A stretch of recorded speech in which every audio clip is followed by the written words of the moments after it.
Bienvenue à ce premier webinar organisé par Blueboat et Custplace. Donc effectivement, je serai euh, l'animateur de cette conférence. Donc je suis Christophe Thiel, le gérant d'une société qui s'appelle dans quelque chose qui est de faire gagner de l'argent sur le web aux entreprises ou en économiser. Aujourd'hui, on va parler un peu plus de la partie économie de l'argent sur le web, puisqu'on va parler de la relation client, même si finalement ça va en faire gagner, on le verra. Et je suis accompagné de Nicolas Marette de Custplace, qui est une solution qui permet de collecter des avis, mais pas que. Vous pourrez aller voir également, on peut faire des enquêtes de satisfaction, on peut aller très loin avec cette solution. On est réunis pour une petite heure pour l'expérience client 2.0, les clés du succès pour 2021. Et je suis accompagné aujourd'hui de Julien Hennemann, qui est directeur. Oh, pardon, j'ai commencé par l'homme. Je continue. Julien Hennemann. C'est pas grave. Non, parce qu'en fait, c'était dans ma liste de textes. Je suis accompagné de Justine Ziegler, chef de projet digitaux de Triba du groupe Atria. Triba, donc les fenêtres, on y reviendra. Et Julien Hennemann, qui est directeur du service client de Schmidt Group, également Cuisinella, Schmidt Cuisine, que vous pouvez connaître, bien entendu. Je vais commencer, je garde la parole encore quelques minutes. J'ai regardé un petit peu ce que je pouvais voir sur justement l'étude sur tout ce qui est la relation client. Et en fait, je suis tombé sur une étude qui a été publiée par Mittel et Sapio Research en juillet 2020, donc assez récente, qui nous dit que 60%, alors c'était entre les deux confinements, 60% des consommateurs européens et américains ont ressenti une amélioration dans l'expérience client offerte par les marques et enseignes. Donc ça, c'est un des points que je trouve intéressant, c'est que tout le monde a l'impression. Alors, est-ce que c'est parce qu'on l'a plus utilisé ou pas, cette relation client? Ça, c'est une question qu'on posera à nos invités. Et ce qu'attendent les clients par rapport à cette relation client, c'est un service rapide pour 46% d'entre eux et surtout une équipe joignable en tout temps pour 33%. On verra que ça a de l'importance aussi sur ce qui s'est passé sur ce premier confinement et le deuxième qui est un peu différent, mais en tout cas sur le premier, il y a pas mal d'enseignements à en tirer. Alors, l'expérience s'avère décevante pour le client et quand elle s'avère décevante, il trouve qu'en fait c'est l'entreprise qui finalement ne tient pas à fournir une expérience client digne de ce nom. Donc on va montrer du doigt la marque et surtout un point important. On dit souvent combien on a de mécontents quand on a quelqu'un qui est mécontent, à combien il en parle. Là on nous dit c'est 44% des consommateurs français se plaignent de leur interaction négative auprès de leur famille et de leurs amis. Ça veut dire que la moitié de ces personnes interrogées vont à un moment en parler, donc la notion de bouche à oreille dont on parle régulièrement. Voilà en petite introduction. Et moi, ce que je voulais demander je vais commencer par Justine. Effectivement, en 2020, enfin, on va dire que 2020 est quasiment derrière nous, encore un mois. On vit une année particulière, bien entendu. Et quand on sera en 2021, on se dira, on a peut-être des choses derrière nous, on a peut-être des enseignements à en tirer, notamment sur la relation client. Et un point qui est important dans la relation client, c'est d'être présent et être au contact des clients. Ça, c'est le point qui est le plus important. En 2020, ça ressemblait à quoi justement cette présence auprès des clients, chez Triba notamment? Est-ce que tu peux nous en dire un petit peu plus, Justine? Et présente-toi rapidement peut-être sur ton rôle chez Triba en quelques secondes pour bien dire qui tu es, parce que j'ai Oui. présenté très court. Alors, bonjour à tous, moi c'est Justine Ziegler, je m'occupe de plusieurs projets digitaux chez Triba, dans le groupe Atria. Et pour Triba, notamment la partie e-réputation, donc avec Christophe et toute l'équipe Blueboat et Nicolas pour la partie avis sur Custplace. Et donc pour répondre à ta question, Christophe, c'est vrai que 2020 c'est une année particulière où justement c'était un gros défi pour la relation client, c'est-à-dire qu'on devait être encore plus présent pendant la période de confinement. C'est ce que attendaient les clients, ouais, c'est qu'on soit présent, qu'on réponde à leurs questions, à leurs attentes. Après, ils étaient de notre côté hyper compréhensifs au vu de la situation, c'est-à-dire qu'ils savaient que ça allait décaler leur pause, que ça allait décaler leur projet. Mais voilà, le plus important, je pense que c'était qu'ils sachent qu'on était présent pour eux et dans toutes les circonstances. Donc voilà, tout le monde était en télétravail, on avait une permanence téléphonique pour rester en contact avec eux. Julien, de votre côté, comment ça a été justement effectivement cette notion de présence? Parce que, je le disais tout à l'heure, l'important, c'est d'être joignable de tout temps. Comment ça s'est organisé? Effectivement, on parle de télétravail chez Justine. Comment vous êtes organisé concrètement chez Schmitt? Oui, alors juste un mot aussi pour préciser, donc mes activités couvrent aujourd'hui l'ensemble de la relation avec nos magasins, donc plus de 700 magasins en Europe. Et donc c'est cette relation B2B entre notre réseau de distribution et Schmitt Group, le fabricant, et une autre partie de mes activités donc, sont avec les consommateurs finaux qui sollicitent nos marques directement. Du coup, là, je vais parler plus de la partie consommateur, bien que l'autre partie soit assez en lien aussi à cela. Donc nous, évidemment, on a basculé totalement aussi en télétravail au mois de mars. Face à cette situation, pour la partie consommateur, on était déjà bien en place, bien préparé à cela. Pour la partie B2B, c'était un petit peu plus compliqué parce qu'on utilise aussi des outils assez lourds, assez complexes. Donc, il a fallu mettre un dispositif en place aussi assez important avec des prises de main, par exemple, à distance sur des PC plus puissants qui sont restés dans nos bureaux. Et toute la technologie aussi du téléphone qui pouvait être encore pour partie filaire. Et donc, il a fallu faire ça en moins d'une semaine. On est arrivé à basculer sur du smartphone et des solutions à distance à domicile chez chacun. Ce que je voulais préciser par rapport à ça, c'était aussi vraiment le côté un petit peu défi, aventure globale des équipes pour se lancer là-dedans. Dans un contexte aussi qui était, je dirais, de sursollicitation de nos équipes, avec des consommateurs qui étaient chez eux et qui avaient besoin de se réassurer sur le fait que, est-ce que oui ou non, notre projet va, comme le disait Justine, va arriver en temps et en heure, ou quel décalage, etc. Et donc un besoin permanent d'essayer de réassurer sans pour autant avoir des leviers et des vraies réponses à donner, puisque c'était l'inconnu pour tout le monde. Et ça c'est un sacré challenge pour les équipes, parce que quand on reçoit une sollicitation et qu'on a le moyen d'y répondre, c'est plutôt facile, c'est plutôt agréable. Quand on ne sait pas comment y répondre et qu'on n'a pas plus de billes sur lesquelles s'appuyer pour répondre, c'est vraiment un enjeu compliqué. Et ajouter à ça aussi tout cet ensemble de télétravail, c'est aussi un sacré challenge pour les équipes de management d'accompagner chacun des collaborateurs chez soi à domicile. C'est vraiment très très différent, et c'est un effort conséquent des équipes de management d'accompagner toutes les équipes.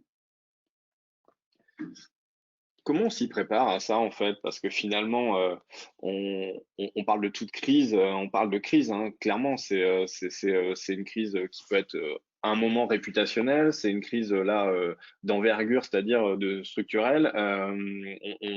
On a la structure qui explose parce qu'en fait, effectivement, tout le monde se retrouve en télétravail, c'était peut-être pas prévu. Ou est-ce que justement, il y avait déjà des briques qui avaient été prévues dans chacune de vos entreprises et qui finalement a permis d'être plus rapidement efficace, même si ce que tu dis, Julien, c'est que vous n'aviez pas toutes les réponses, ok, mais est-ce qu'il y avait des choses qui avaient déjà été anticipées, de quelque chose qui serait approchant?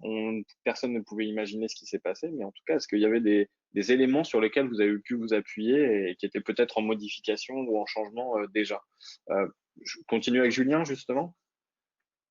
Alors, sur un aspect purement technique télétravail, oui, sur des choses toutes simples, par exemple de dématérialisation qu'on avait lancé quelques années au préalable, de ne plus être obligé d'avoir des documents physiques qui sont imprimés ou de ce genre de choses. On a pu passer très facilement du coup sur une notion de télétravail. Donc techniquement, on s'était préparé à un certain nombre de choses.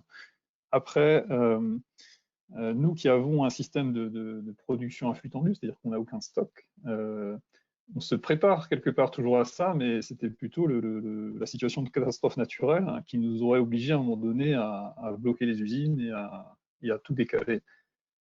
C'était la situation la pire qu'on pouvait imaginer, et on l'a vécu. Donc c'était Alors bien sûr, on se prépare toujours au pire, mais le pire, le niveau de risque, il est tellement faible que certes, on s'y prépare, mais c'est tellement théorique. Et quand on est en plein dedans, ben, ça a été le cas. Et on a évidemment composé avec, on s'est réinventé au quotidien aussi pour s'adapter. Mais il est clair qu'on s'était jamais préparé parfaitement à cet exercice. Et Justine, au niveau de Triba, comment ça avait été, ce qui avait été déjà mis en place a permis justement enfin, d'être plus rapidement en ordre de marche? Alors nous, de notre côté, c'est vrai que le télétravail, c'était pas du tout, dans les mœurs, de l'entreprise. Donc tout le monde, autant bien au niveau du management que des équipes, on a dû s'adapter assez rapidement au final à cette situation, suite aux annonces, du gouvernement.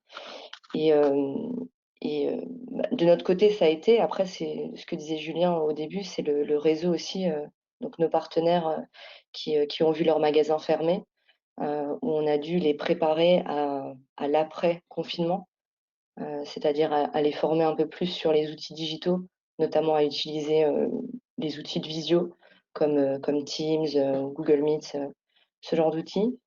Mais c'est vrai que c'était un petit peu c'était, oui, c'était pas dans les habitudes des personnes, mais on a dû s'adapter très rapidement. Oui, parce qu'il y a un double enjeu, que ce soit pour Triba ou pour Schmitt. Il y a l'enjeu d'une équipe qui est sur la partie relation consommateur et qui est sur tout le service conso. Donc cette partie-là, c'était déjà une problématique en soi parce qu'il fallait gérer, il fallait continuer à gérer effectivement le flux de, de sollicitations qu'il y avait des clients, mais également vous avez des revendeurs, enfin des revendeurs qui sont internalisés, hein, mais finalement ils fonctionnent tous de manière assez indépendante. C'est une structure dans la structure.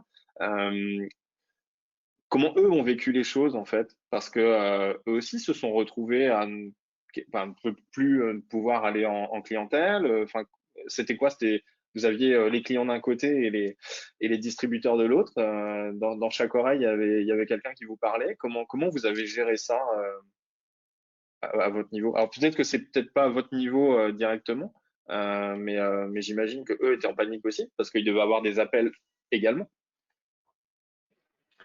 Alors, Justine, par exemple? Pardon, Ouais. Julien, vas-y, tu as commencé. Non, je t'en prie, je Ouais. t'en prie, je t'en prie. Vas-y. OK.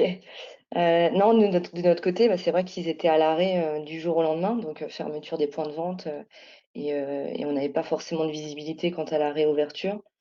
Donc même de notre côté, pour rassurer le le réseau, c'était un peu compliqué parce qu'on n'avait pas les réponses. Mais si on veut, pendant ce premier confinement, de notre côté en tout cas, on a eu un peu moins de sollicitations quand même de la part des clients, au niveau de la relation client. Et ouais, ils recevaient des appels, mais on avait mis en place une permanence, pour, recevoir les appels des clients. Donc on avait fait des transferts d'appels chez les du concessionnaire, donc du point de vente, vers notre centrale d'appels pour que tout soit filtré au final et qu'on perde aucun appel client puisque les magasins étaient fermés. Et oui, voilà, c'était un peu incertain donc il il fallait essayer de les rassurer, tant bien que mal. Julien? Alors moi, je peux compléter en disant que, au final, c'était aussi une super opportunité, puisque tout ce qu'on prépare depuis des années, des signatures électroniques, tous les outils pour faire de la vente à distance ou des rendez-vous à distance, une partie des projets en tout cas à distance, même si ce n'est pas l'intégralité, tout ça qui pouvait paraître théorique culturellement peut-être sur notre réseau, c'est devenu concret et ils ont pu y aller. Alors évidemment, notre réseau à 100% ne s'est pas jeté corps et âme là-dedans, mais petit à petit, ça vient, ça progresse et on a vu aussi une nette différence entre le premier confinement et le deuxième, où le deuxième, ça a été beaucoup plus actif encore, toute cette vente à distance. Et encore une fois, même si ce n'est pas la vente dans son intégralité, c'est une grande partie du parcours client qui a pu se faire à distance et qui a pu faire avancer la culture de notre réseau sur ces possibilités aussi de travailler le client, pas uniquement physiquement une fois qu'il a poussé la porte du magasin. Donc ça, je trouve que c'est une belle opportunité pour cela. Et après, évidemment, il n'empêche que beaucoup de magasins ils étaient fermés, je veux dire, mais n'étaient pas du tout actifs, et les clients se rabattaient vers la marque pour ce que je disais tout à l'heure, pour être réassurés et avoir quelques garanties sur le fait que même si le magasin ne décroche pas, ne répond pas, la marque est toujours là, est toujours présente. Et là, encore une fois, le côté marque est super important et permet d'assurer beaucoup ce client. Pour aller dans ce sens-là, parce qu'on parle des distributeurs, effectivement, on parle des clients, il y a une question de Nadine qui nous demande est-ce que les poseurs étaient également intégrés dans le processus, justement, puisque eux, alors ils ne pouvaient plus poser, a priori, en une partie du premier confinement, les poseurs ne pouvaient plus aller poser. Comment ça s'est passé derrière pour gérer avec eux, parce que il fallait eux aussi les remettre dans cette crise et peut-être les sensibiliser au fait que les clients, ils n'ont pas eu de réponse sur des pauses, sur pas mal de choses. Donc, comment ça a été anticipé aussi au niveau du poseur en lui-même, quoi, parce que celui qui est en contact le plus souvent avec le client, c'est le poseur. Alors, je sais pas sur Justine, au niveau de Triba, comment ça s'est passé? C'est le service, donc le service de consommateur qui s'occupe aussi de tout l'après-vente, donc tout le réseau de poseurs qu'on a en France. C'est vrai qu'on a dû les prévenir. Puis même eux, ils pouvaient rien faire, quoi. Je parle du premier confinement, hein, donc tout était à l'arrêt. Alors ils étaient pas forcément en contact direct avec le client. Ce que disait Julien, c'est que le client revenait vers la marque pour avoir des réponses. Et du coup, c'était plutôt le rôle de la marque de prendre en charge ces demandes-là et de leur répondre. Je pense que la question, elle est aussi sur la suite. C'est-à-dire qu'en fait, une fois que le confinement a été terminé, et là, on se retrouve sur des périodes où on peut refaire de la pause, où on peut aller en clientèle. Est-ce que les poseurs ont été aussi sensibilisés à ça? Parce qu'on a des clients qui ressortent énervés, frustrés de ce qu'ils ont pu vivre, au-delà personnellement, mais également de leur achat, parce que ça reste un achat, c'est un investissement pour leur maison. Est-ce que les poseurs ont été aussi accompagnés en disant attention, vous allez tomber sur des personnes qui sont assez énervées pour certains, ou en tout cas attendent depuis 3 mois, 4 mois une livraison? Alors, je continue juste de ce côté-là, pas forcément. Après, on a mis en place forcément un protocole sanitaire bien précis pour les équipes de pause, pour les rendez-vous en magasin. On les a écrits, donc on les a mis sur papier pour que ce soit transparent pour tout le monde. On a communiqué là-dessus, donc on a changé forcément tous nos supports de com. Mais après, oui, le poseur, il sait que les clients ont attendu. Et ce qui est bien, c'est que le client est compréhensif aussi, même si j'ai l'impression que plus on avance en 2020 et plus ils sont impatients. Ils commencent à dire, bon, la Covid, maintenant on dit la Covid, elle a bon dos. Donc ils commencent à devenir impatients. Je pense qu'après le premier confinement, ils étaient très, très compréhensifs, que la production était à l'arrêt, qu'il fallait reprendre tout doucement les chantiers. Et maintenant, ils commencent à se dire, bon, le projet que j'ai commencé début 2020, j'aimerais bien l'avoir. C'est exactement, on dit exactement les mêmes choses, hein. Alors, juste pour résumer aussi, dans notre modèle, business model, c'est toute la chaîne. Quand on arrête une chaîne comme ça, on arrête nos usines en mars, on redémarre en fin avril. Et faut comprendre aussi qu'on peut pas redémarrer, c'est pas du on-off, hein, on peut pas redémarrer en plein régime en 1 ou 2 jours. C'est tout un écosystème qu'il faut redémarrer. Donc, c'est nos propres fournisseurs aussi. Est-ce qu'ils sont en capacité de nous livrer? Exemple, on avait pas mal de fournisseurs italiens aussi, parce qu'en Italie, c'était aussi compliqué la situation. Ils n'ont pas pu reprendre non plus du jour au lendemain. Donc tout ça, ça se remet en route progressivement. Ensuite, il y a les livreurs aussi. Il faut aussi que les livreurs soient en capacité de relivrer, les poseurs, etc. Donc là, effectivement, il y a toute cette notion dont tu parlais de protocole sanitaire qu'on a beaucoup travaillé pour rassurer le conso. Et malgré tout, il y a des clients qui ne voulaient pas pouvoir venir de livreurs ni de poseurs chez eux encore au mois de mai. Donc ça a duré un petit peu. Mais et après, jusqu'à ce qu'on soit à plein régime, je dirais nous, en fin juin, on a retrouvé notre rythme de croisière. Et après, effectivement, là où ça passait bien, la compréhension de la situation sanitaire, dans l'été, ça ne passait plus du tout, quoi. Les gens, ils avaient vite fait oublier les choses, le soleil était revenu et tout le monde voulait sa livraison, sa pause. Et là, c'est là que je dirais que les choses se sont le plus compliquées. Un des points importants dans la relation client, c'est de rassurer, très clairement, de rassurer le client. Allez, on va parler franchement. Est-ce qu'il y a eu plus de gens énervés pendant cette période après? Enfin, c'est ce que tu disais, tu commençais à dire, Julien, pendant l'été. Peut-être qu'ils étaient moins compréhensifs. L'année pour vous, ça a été une année hyper difficile, j'imagine, à vivre. Pour vous qui êtes au contact du client en permanence et sur les services consommateurs, le client a été comment? Si on peut le matérialiser ou le caractériser, pardon. Ouais. Ouais, moi, j'utiliserais le mot émotionnel pour rester positif. Mais qui dit émotionnel dit totalement irrationnel. Donc, il y a plus d'arguments qui servent dans ces. Voilà, ça sert à rien d'être dans une logique, d'expliquer, de donner des arguments concrets, arithmétiques, ça ne marche pas. Et je veux dire, on aurait beau dire, attention, la crise Covid et tout, vaut quand même mieux avoir un petit retard de livraison de sa cuisine que de passer X semaines à l'hôpital en réanimation. Non, on s'en fout. Moi, j'ai pas été touché, je veux ma cuisine, je veux être livré en temps et en heure. Et donc, ce côté irrationnel, il est super difficile parce que ce que je disais avant, on n'a pas de levier concret pour le gérer. Et, et puis, nos propres collaborateurs aussi sont dans une certaine anxiété parce ils ont leur vie perso avec leurs contraintes, avec ce qu'ils ont vécu aussi par rapport à cette crise. Ils sont chez eux, ils n'en peuvent plus d'être chez eux. Il n'y a pas de vie sociale au sens professionnel du terme.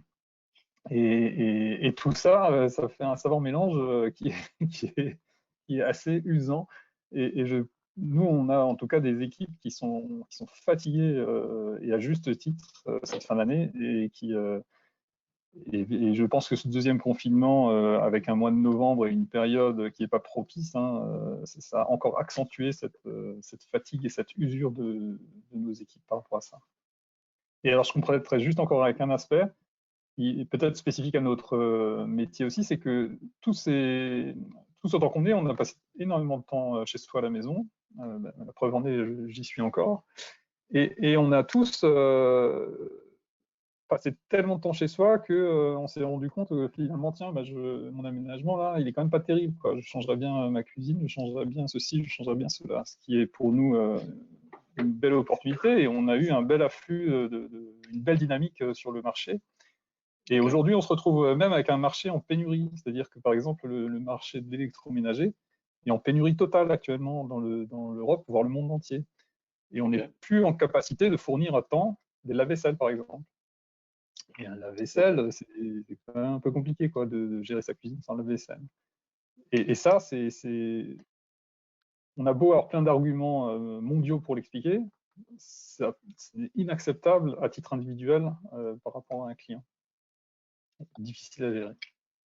Justine, est-ce que c'est pareil? Il y a eu un afflux de commentaires ou en tout cas de personnes très. Alors, je vais reprendre le terme de Julien, qui était émotionnellement très marqué et qui peut-être était irrationnel derrière, quoi, au niveau de leur approche. Oui, il y a eu des clients inquiets, mais on a été très rapide. Alors, je vais parler plutôt côté marketing. On a été très rapide et on a adapté tous nos supports dès le premier confinement pour justement pour changer tous les messages qu'on avait, pour les rassurer, pour être proche du client, pour leur dire prenez le temps, c'est une période particulière. On se retrouvera après, prenez le temps d'être chez vous. Et au final, ce que disait Julien, je m'éloigne un peu de la question, mais je rejoins ce que disait Julien. Pour nos secteurs à nous, c'est vrai qu'au final, ça a été plutôt positif parce que tout le monde était chez eux et ils ont pris le temps de voir les projets qu'ils voulaient faire chez eux. Donc que ce soit, comme tu disais Julien, dans l'électroménager ou la cuisine, mais nous, pour les menuiseries, ça a été aussi, et on s'y attendait pas, ça a été ça a été du positif. On a eu plus de demandes de devis et c'est vrai que là, pour la fin d'année et début 2021, on a beaucoup de projets en cours. Donc c'est, Ce qui vous allez devoir gérer un deuxième problème, c'est que là, il y aura trop de commandes. C'est plus une histoire de Covid ou de crise, ça va être trop de commandes, c'est ça? alors non, ça va pas être trop de commandes, mais c'est-à-dire qu'on s'attendait à une baisse au final avec Ok. cette crise et c'est positif. Donc c'est positif dans tous les sens du terme. Donc plus de commandes, donc on est en croissance. Et c'est un petit peu, oui, c'est bizarre par rapport à la situation actuelle, mais c'est vrai que dans nos secteurs à nous, c'est le cas. Bon, c'est tant mieux déjà d'entendre ça. C'est plutôt bien et qu'on entende du positif. Voilà, je suis content de l'entendre aussi, moi, parce que ça nous fait du bien, un petit peu de positif. Donc, merci à vous deux là-dessus. Alors la prochaine question, ça va être pour Nicolas Marette de Custplace, effectivement, Custplace, qui est une solution, comme je le redis, hein, qui permet de collecter des avis. Alors, positif, c'est mieux. Après, il y en a toujours du négatif, hein, mais en tout cas, c'est mieux d'avoir du positif avec cet outil. Nicolas, tu avais des statistiques peut-être que vous avez ressorties auprès de certains de vos clients pour justement ce qui a pu se passer par rapport à cette période Covid. Oui, bonjour à tous, hein, désolé pour la caméra, vous ne me voyez pas.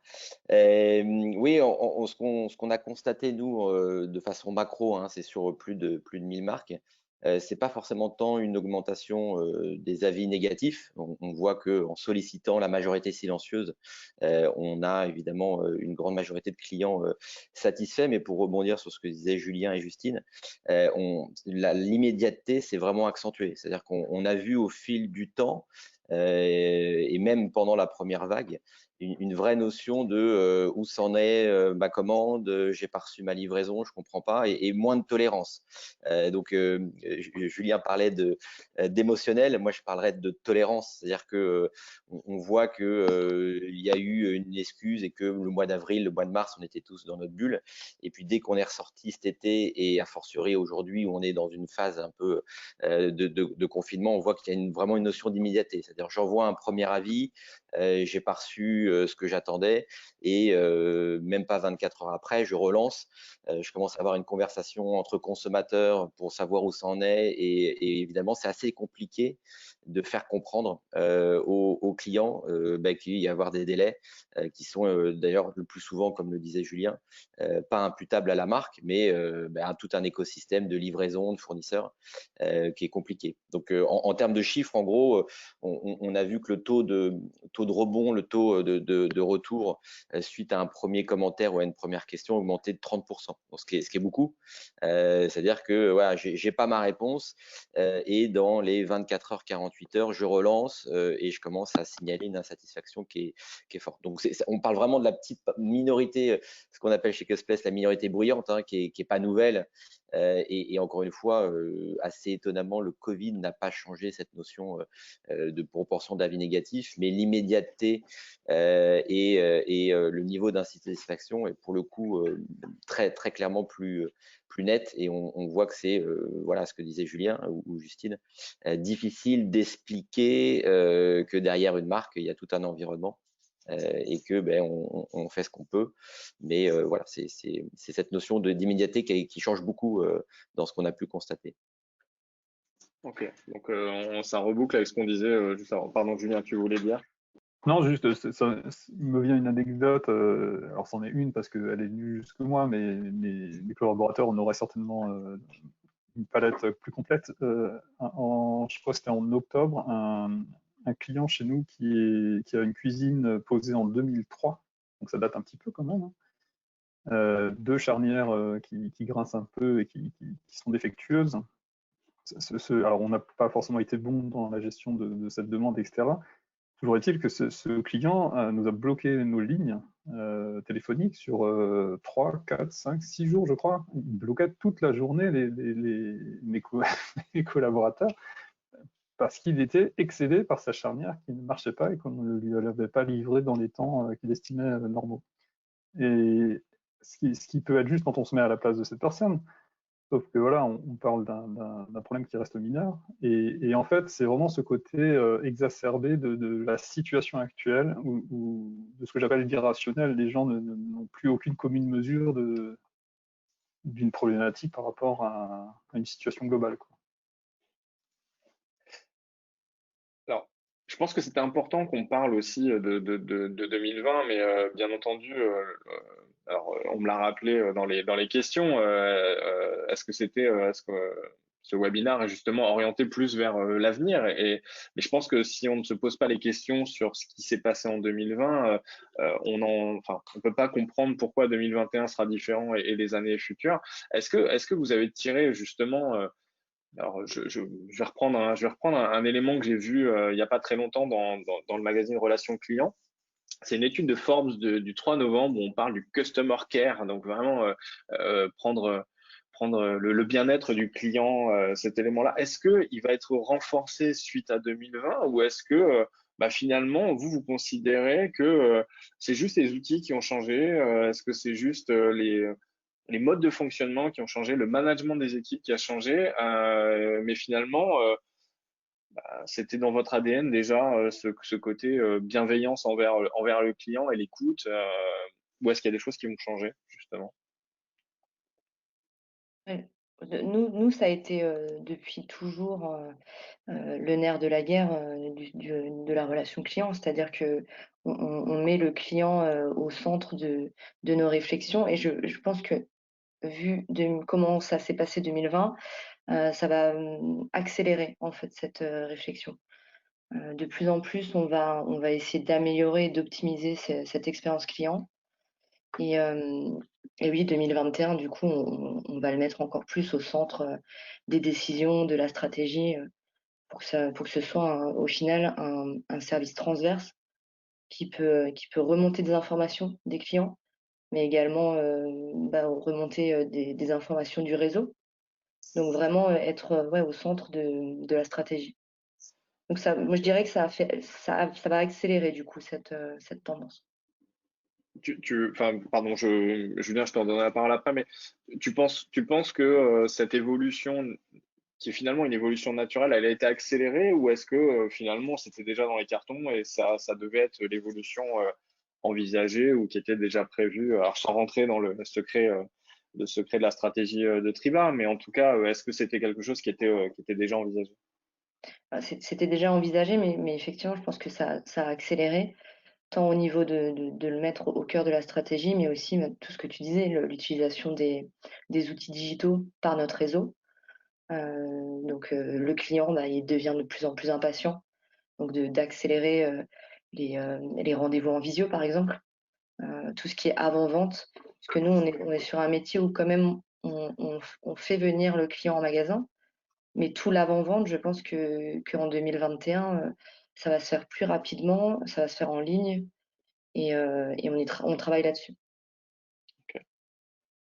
Julien, ton niveau, enfin au niveau de Schmitt, mais également toi qui es impacté directement par ça, comment, quels sont les enseignements qui sont tirés et surtout quelles sont les évolutions et est-ce que finalement c'était une évolution naturelle pour toi? Ouais, alors pour pour ce dernier point dont tu parlais, Justine, nous, c'est la même chose. C'est qu'aujourd'hui, on ne veut surtout pas qu'au sortir du confinement, on y est sorti tout fraîchement samedi pour les magasins, on rebascule en tout ou rien. Maintenant, tout ce qui était en ligne, vous le laissez de côté, vous reprenez vos traditions habituelles. Non, vous gardez tout ce qu'on avait là, on le garde et on va tout faire pour l'entretenir et le pérenniser sur 2021. Ça, c'est hyper important pour nous. Et ça, c'est une vraie. Je pense que tout ce qui était théorique par le passé est maintenant devenu vraiment concret, quoi. C'est pas un jour il faudra que, ok, ce jour il est venu, maintenant on y est, quoi. Et on va garder ses habitudes et ses outils. Ça, c'est le premier point. Ensuite, sur les points plus relation client pure, moi je dirais que aujourd'hui, c'est vrai que jusque-là, c'était un enjeu plus du service client. de se préoccuper de tout ça, et le reste de l'entreprise était, même si c'était important dans le discours, n'était pas forcément focalisé là-dessus. Et ça, moi, je perçois un petit changement par rapport à ça, et une vraie volonté d'y aller ensemble au niveau de l'entreprise. Un exemple chez nous très concret, hein, et en toute transparence aussi, c'est que nous, on a perdu notre titre élu service client de l'année cette année-là, sans avoir pour autant démérité, c'est-à-dire qu'on a fini avec une meilleure note même qu'on avait eu l'an passé, et avec la note de l'an passé, on avait obtenu le prix. Et malgré tout, cette année, quelqu'un était meilleur que nous et nous a dépassé. Et là, pour le coup, c'est quelque chose où on a vraiment le souhait et la volonté de l'entreprise, on le voit, et ce qu'on ne voyait pas avant, d'embarquer l'ensemble du groupe, l'ensemble de l'entreprise, dans le challenge d'aller récupérer ce titre l'an prochain, et que ce ne soit pas juste une ambition du service client, mais vraiment une ambition de l'entreprise pour afficher ce type de reconnaissance. Et le dernier point que ça m'évoque, moi, c'est le côté environnemental, RSE, sociétal. Il y a quand même, même si le fameux monde d'après, je ne sais pas s'il a vraiment changé aujourd'hui, mais il y a quand même cette notion qui perdure, et ce monde d'après, moi je le ressens beaucoup. Je ne sais pas si c'est parce qu'on y est sensibilisé, mais je ressens beaucoup de choses qui remontent de nos clients sur cette importance environnementale, quoi. C'est-à-dire quand on envoie un SAV, qu'on ne se trompe pas dans ce qu'on envoie parce que c'est du gâchis, qu'on n'envoie pas trop et qu'on envoie juste ce qu'il faut, qu'on soit précis, qu'on soit rigoureux, qu'on soit fiable, enfin voilà, que le côté qualité, ça peut plus être une question d'ajustement, quoi. Ça doit être forcément là. Et ça, je pense que c'est un vrai sujet pour 2021 où on n'a plus de marge d'erreur, quoi. Enfin, c'était une des questions qu'il y avait dans le chat, notamment, parce que je rebondis sur ce que tu disais, Julien, sur la notion de est-ce que le zéro stock, parce qu'en fait, d'être à flux tendu aussi, ça va dans ce sens-là, c'est de dire on consomme que ce qui finalement est commandé. Est-ce que le zéro stock va continuer à être un élément qui va être la norme, ou est-ce que vous allez faire justement, on parlait de l'électroménager, vous allez faire des stocks, malheureusement, parce que il faut anticiper sur les. J'espère de tout cœur qu'on ne sera pas une troisième vague et qu'on sera un troisième plus ou moins reconfinement. Mais est-ce que ça, vous l'anticipez déjà, ou est-ce que justement vous dites non, on continue comme maintenant, et s'il faut gérer des stocks en rupture, eh ben on le gérera. Non, aujourd'hui, nous, l'objectif, c'est vraiment de rester dans ce mode flux tendu, parce que justement, il n'y a pas de gâchis, mais c'est d'arriver à réconcilier ce grand écart entre le consommateur qui veut tout et tout de suite, mais qui veut aussi le respect environnemental, quoi. Donc, Okay. il y a un vrai discours marketing aussi à mettre derrière, hein, sur cette responsabilité sociale, environnementale. Et ça, pour moi, c'est un sujet majeur, et c'est des sujets sur lesquels on a besoin de s'appuyer quand on est à la relation client, pour avoir des discours aussi bien construits et bien réassurants justement par rapport à ça. Justement, c'est ça. Je voulais poser la question à Justine sur la communication. Est-ce que la communication est déjà justement en train de tabler sur une communication différente, justement liée à ce côté, peut-être être plus transparent, peut-être être sur des choses beaucoup plus simples pour le client, enfin le prospect en tout cas dans un premier temps, mais le client final, et qui va mettre au centre cette relation client. Est-ce que ça, c'est des choses pareil, hein, je veux pas dévoiler des stratégies, mais l'idée, c'est de dire, bah, OK, est-ce que c'est déjà des choses sur lesquelles vous travaillez? Est-ce qu'il y a déjà des axes qui ont déjà été mis en place, peut-être? Bah, nous, de notre côté, ce que je disais tout à l'heure, c'est qu'on a tout de suite changé les supports de communication pour pas être, comment dire, oui, pour les rassurer et pour leur dire de prendre le temps, pour pas prendre ce confinement comme une opportunité ouverte pour nous, sachant que il fallait être compréhensif avec le client et pas prendre cette période comme pas donner des messages du type bah, vous êtes chez vous, c'est génial, profitez-en, il y a moins 25% chez Triba. C'est pas du tout le but, et je pense que personne ne veut entendre aujourd'hui ce genre de message. On est plus dans la transparence, et comme ce que tu disais, Julien, de tout ce côté un petit peu environnemental. Je pense que cette période a fait prendre conscience à pas mal de personnes que que l'environnement et toutes ces questions-là étaient hyper importants. Donc oui, clairement, nos communications vont être plus axées sur la transparence et sur un discours plus authentique. Je vais commencer à prendre des questions qui sont dans le chat, j'en ai déjà pris, mais et je vais faire parce qu'il y avait un élément que je trouvais intéressant à vous partager aussi. C'est une question sur les nouveaux outils et on parle de digitalisation. Attention, il va y avoir plusieurs questions dans ma question. Déjà, un premier élément, j'ai trouvé une info qui est toute récente. Facebook a mise $1 milliard sur une solution qui s'appelle Customer avec un K. C'est un CRM omnicanal qui rassemble les conversations des clients de différents canaux sur une seule interface. Et en fait, ils disent que chaque jour, plus de 175 millions de personnes, alors je pense que ça doit être dans le monde ou peut-être juste aux États-Unis, mais de personnes contactent les entreprises via WhatsApp. Donc WhatsApp peut être utilisé. Il y a également le côté Messenger. Donc, ils sont en train de travailler et ce nombre est en augmentation car la messagerie offre une meilleure expérience client globale et stimule les ventes des entreprises. Ça, c'est la notion d'outil. Et donc, on voit que Facebook investit, c'est qu'il y a une tendance. Et dans cet article, effectivement, qui était très intéressant, on en parle de ces outils. Et une des questions du chat également, c'est de dire, mais vos clients, est-ce qu'ils sont tous à l'aise avec le digital? Parce que là, on est en train de parler de gens qui sont capables de faire des visios, qui sont capables de prendre des informations online, mais il y a une population on en a parlé, on en parle peut-être moins, mais la fracture numérique, tout le monde n'est pas à l'aise avec ces outils-là. Est-ce que comment vous travaillez ça? Parce que finalement, c'est une double approche. Est-ce qu'on reçoit encore du courrier? Je sais qu'à une époque, on recevait du courrier papier chez Schmitt. Est-ce qu'on en reçoit toujours chez Triba? Et quels sont les canaux? Comment on satisfait tout le monde en fait? Julien? Ah pardon, vas-y, Justine, t'as commencé, vas-y. Non, j'allais dire on reçoit toujours du courrier, oui, de moins en moins, mais on en reçoit toujours. Ok. Mais comment vous adaptez justement par rapport à ça, par rapport à ces différents profils de clients? De ce que tu disais, oui, il y a la digitalisation de tous les supports de communication avec une marque, mais on n'oublie pas ceux qui préfèrent appeler, donc qui préfèrent le téléphone ou le mail. Mais en fait, il a fallu se diversifier au fil des années sur différents types de communication. Donc, tu parlais de WhatsApp. Nous, on n'en est pas là, mais on a un chat sur le site avec la solution iAdvise que vous connaissez sûrement. Bien sûr, il y a Messenger sur Facebook. On a gardé le téléphone, on a gardé le mail.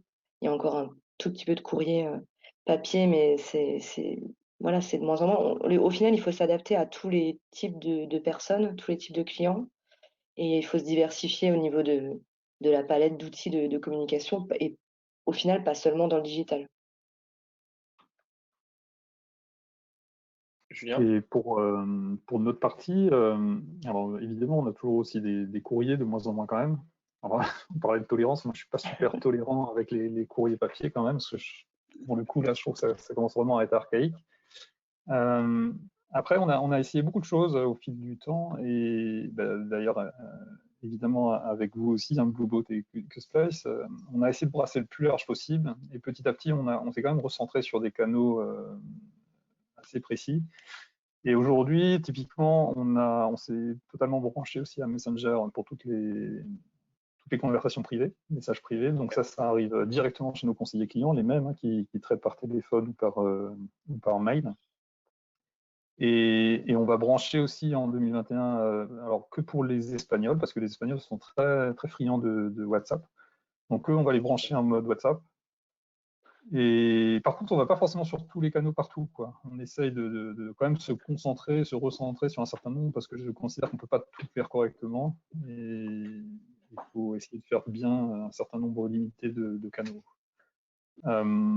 Après, pour le côté, juste un mot aussi sur l'aspect plutôt magasin et business derrière. Évidemment, il y a des clients qui ne voudront jamais faire autrement que d'aller en magasin, toucher le produit, etc. Et nos magasins n'ont aucune raison de ne pas continuer à être présents. Et c'est hyper important qu'on ait des lieux de vente physiques.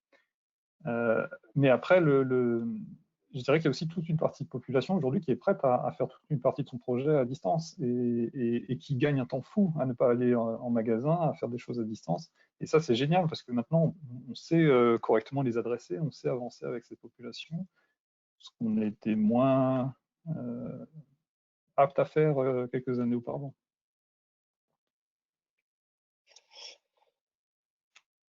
Ah, intéressant. J'ai une question dans le chat qui est assez intéressante. Peut-être qu'on va la poser aussi à Nicolas en même temps, Nicolas Maret. C'est est-ce que les réclamations clients qui sont digitalisées, elles ont une valeur juridique? Est-ce qu'elles ont la même valeur juridique que les autres? Oui, elles sont, à partir du moment où c'est écrit, alors ça dépend quel est l'environnement derrière la question, mais à partir du moment où c'est écrit et public, nous, on a les IP, on a les adresses email, tout ça est évidemment privé et sécurisé, mais on a un ensemble d'informations qui font qu'elle est autant recevable qu'une demande directement sur le client ou par écrit ou papier, je crois plus beaucoup, mais par email ou recommandé. Aujourd'hui, ça a juridiquement la même valeur. Moi, là-dessus, je suis assez clair. Hein, tu parlais avant de Customer Care et autres.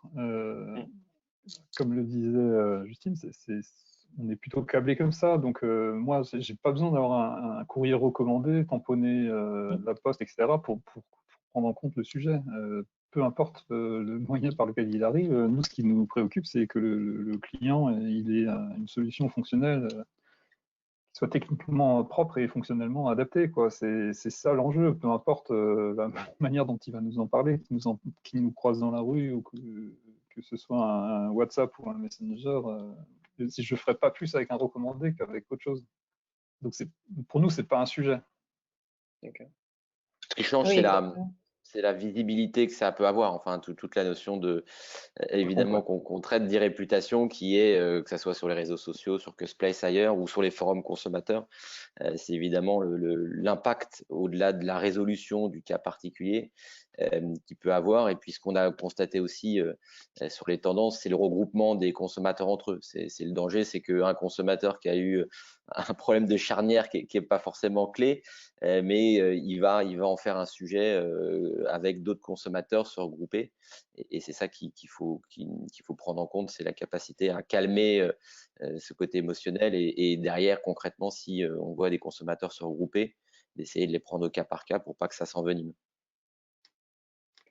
Justine, tu avais un point, tu voulais rajouter un point? Oui, exactement. Moi, je dirais que la relation 2.0, comme on l'appelle, c'est d'être réactif, d'être très réactif même sur les supports qu'on utilise, parce qu'effectivement, ce que disait Nicolas, il y a un risque d'effet boule de neige. Et c'est très rapide aujourd'hui d'envoyer un message sur Facebook, d'écrire sur un forum, etc. Et en termes d'e-réputation, ça peut avoir des répercussions dramatiques. Donc, nous, on a la chance de travailler avec des partenaires comme vous, Bluebot, pour essayer de capter tout de suite ce qui se dit sur le web. Et au final, je pense que c'est ça l'enjeu aussi de la relation client 2.0, c'est de capter rapidement une insatisfaction et de la régler limite publiquement, quoi, de régler ce problème publiquement pour montrer qu'on est là pour le client et qu'on répond rapidement. Il y a une notion également qu'on n'a pas encore abordée, mais on n'aura pas le temps de le faire à mon avis, c'est la notion de parcours client, hein, c'est de se dire le client à quels sont les points de contact. Mais je voulais essayer d'aller encore un peu plus loin et vous poser une question vraiment de prospective. Est-ce que demain, tu parlais d'une solution qui s'appelle iAdvice, qui permet de faire des bots conversationnels, hein. On prépare un scénario finalement de conversation avec le prospect, le client. Ça dépend à quelle position on le place. Si c'est pour le SAV, ça peut être aussi pour de la prise de commande pour certains projets. La question sur ça, est-ce que demain, vous n'aurez plus besoin de conseiller et que tout pourra passer, ou une grande majorité pourra passer par ces bots conversationnels. J'ai ma réponse, mais je vous pose la question. De mon côté, non, on peut pas se passer de l'humain derrière. Tu parlais du bot iAdvise. Au final, derrière, il y a des réponses automatiques, mais il y a de l'humain qui est aussi derrière pour répondre à des demandes plus spécifiques. Donc, non, moi, ma réponse est non, on ne peut pas s'en passer. Ça permet d'améliorer cette rapidité, enfin, cette rapidité de premier niveau de réponse, de dire on a reçu l'information, on le traite. Si le bot peut le traiter, si c'est une demande simple, sur un produit, sur un délai de commande ou ce genre de problématique, oui, mais après, je pense que oui, c'est pratique pour un premier niveau de réponse, mais ensuite derrière, l'humain est indispensable. Pour moi, c'est tout à fait, c'est la même chose, hein. C'est-à-dire que on a accumulé un tel volume de données au fil des années, parce qu'on est capable d'une telle diversité dans nos métiers de produits, de composantes et autres, que tout ça, ça génère de la donnée à gogo. Et sur le client également. Donc tout ça mixé, c'est juste ingérable pour un conseiller de s'en sortir et d'être rapide pour trouver la bonne réponse. Donc pour tous ces aspects où on cherche un point précis technique, il n'y a presque pas de valeur ajoutée de l'humain qui va perdre un temps fou à le trouver. Là, les bots et tout ça, c'est vachement intéressant et évidemment, on y réfléchit. Et c'est plutôt le côté comment je fais mon conseiller augmenté, hein, avec cette capacité à aller chercher rapidement la bonne info. Mais après, il y a toute l'autre. Alors, je ne sais pas si c'est propre à notre métier, mais il y a cette composante humaine qui est super forte, quoi. Et nous, je sais que c'est juste impossible à concevoir de ne pas avoir un numéro de téléphone pour s'adresser à un humain en face, parce que le côté cuisine, c'est au cœur de votre vie, quoi. Enfin, je veux dire, ça répond à des besoins vitaux de manger, de ceci, de cela. Et c'est tellement au cœur de votre intimité, de votre façon de vivre que c'est pas possible de s'adresser à un robot, quoi. On veut avoir quelqu'un d'humain en face qui puisse en discuter.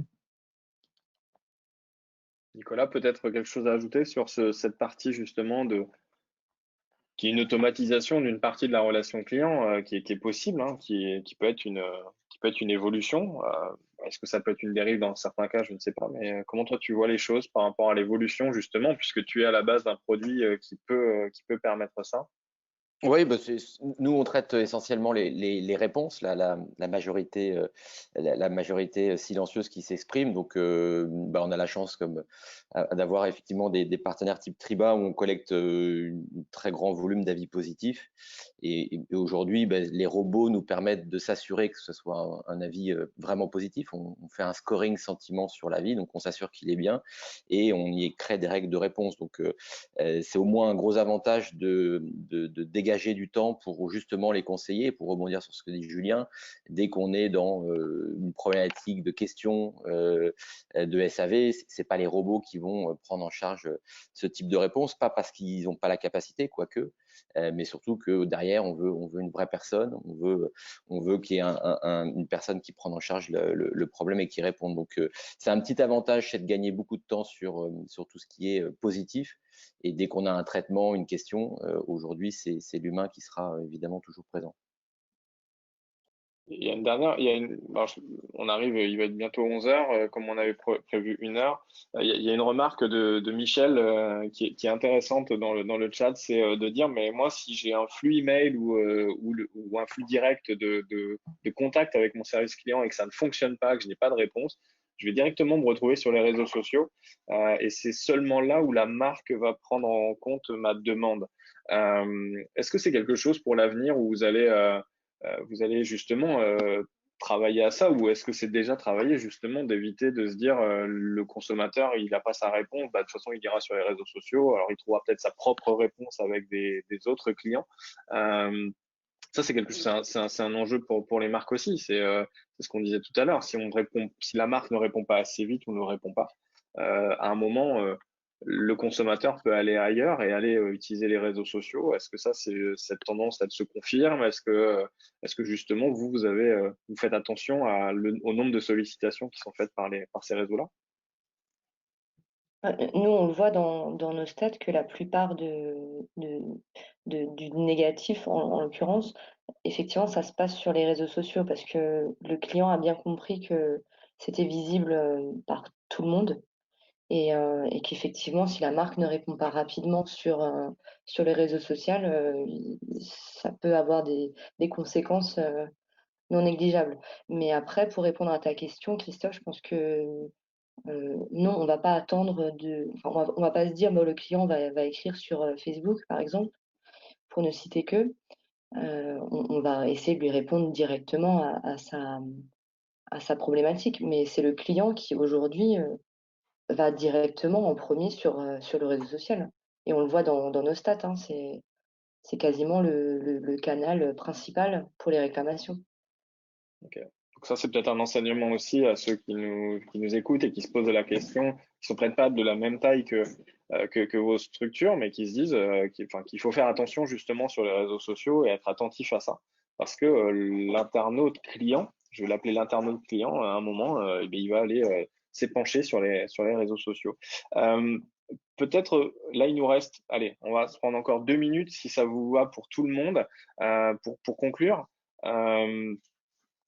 Qu'est-ce que l'on peut vous souhaiter pour 2021 par rapport à la relation client Julien, je vais commencer par toi et je terminerai justement par Justine. Julien, qu'est-ce qu'on peut te souhaiter Est-ce que tu as un mot de conclusion? Voilà, tout simplement, pour terminer ce webinaire. Difficile question. C'est pas facile. Non, je sais pas. Une relation sereine, on va dire. Une relation sereine. En fait, ta dernière remarque, ça me fait penser un peu à ça. C'est-à-dire que je pense qu'une marque qui se soucie pas ou qui va traîner sur sa gestion de la demande ou de la réclamation sur des canaux un peu traditionnels ou des canaux privés en tout cas, peut-être qu'elle va réagir après plus rapidement sur le mode public, mais c'est une course sans fin, quoi. C'est perdu d'avance de fonctionner comme ça. Donc, on n'a aucun intérêt. Et nous, c'est ce que tu disais, je ne sais pas si ça sert à quelque chose de parler de customer care. On est dans cette philosophie-là. Il est important pour nous de traiter tout correctement. Et moi, j'ai jamais peur des effets de bord, parce que même les clients qui me disent bah, si vous ne faites pas, je menace de association de consommateurs, tribunal, machin, je dis il n'y a pas de problème, faites-le. Faites-le, parce que je ne dis pas qu'on est parfait dans ce qu'on fait, mais on a la volonté et l'intention, elle est bonne. Donc, faites ce que vous devez faire si vous n'êtes pas satisfait de la manière dont on gère. Notre volonté, notre intention est bonne. Et pour moi, si je peux me souhaiter un truc, c'est que cette intention soit reconnue par nos consommateurs. Je n'ai pas d'autres besoins. Bon, on vous souhaite de retrouver le label service client de l'année. Merci. Justine, peut-être un mot de conclusion. Eh ben, moi, je nous souhaite de le gagner, ce label, du coup. Non, plus sérieusement, je dirais oui, de continuer sur cette relation de bienveillance et, et de comprendre. Enfin, je pense que le client, il s'attend de plus en plus à une relation un peu privilégiée avec la marque. Il veut toutes les réponses très rapidement, mais il faut pas oublier que derrière, c'est aussi, enfin, il y a des humains. Donc, on est tous un petit peu dans le même bateau. On est des clients, mais on est aussi une marque. Et, c'est voilà, être un peu plus tolérant envers la marque au vu de cette situation aussi. Enfin, de la marque en général, hein, je parle de toutes les marques. Je pense qu'il y en a qui ont pas mal souffert aussi des clients insatisfaits, qui étaient. Voilà, parfois, il y a des mots qui dépassent la pensée au niveau des services clients, mais non, je pense ouais, de retrouver un peu plus de bienveillance des deux côtés et d'apaisement après toute cette période difficile. Je nous le souhaite à tous, en fait. Voilà, c'est dans ce sens-là que je conclurai. Nicolas, je vais conclure pour tous les deux parce que je vois que tout le monde enfin, ça commence à sortir de la salle. Merci à tous d'avoir assisté à ce premier webinaire entre Custplace et Blueboat. Voilà, il y a eu peut-être des questions peut-être que ça ne vous a peut-être pas intéressé sur certains points, mais en tout cas, nous, ce qui nous intéressait, c'était de donner la parole à Justine et Julien. On les connaît bien. Et effectivement, c'est intéressant de voir comment eux fonctionnent dans leur service. On essaiera d'en faire, je pense, des webinars, peut-être Cuspace de son côté, Bluebot de son côté, où on en fera ensemble avec grand plaisir.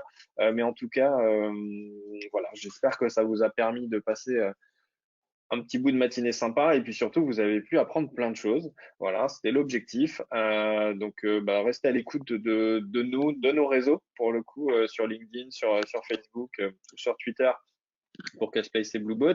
Et puis je remercie encore Julien et Justine d'avoir pris du temps sur leur emploi du temps pour préparer, parce qu'on a préparé et derrière pour assister aujourd'hui et participer. Donc je vous remercie à tous et écoutez, je vous souhaite une excellente journée et puis un peu en avance parce que c'est bientôt une bonne fête de fin d'année à tous. Voilà. Merci à Merci à tous. tous. À bientôt.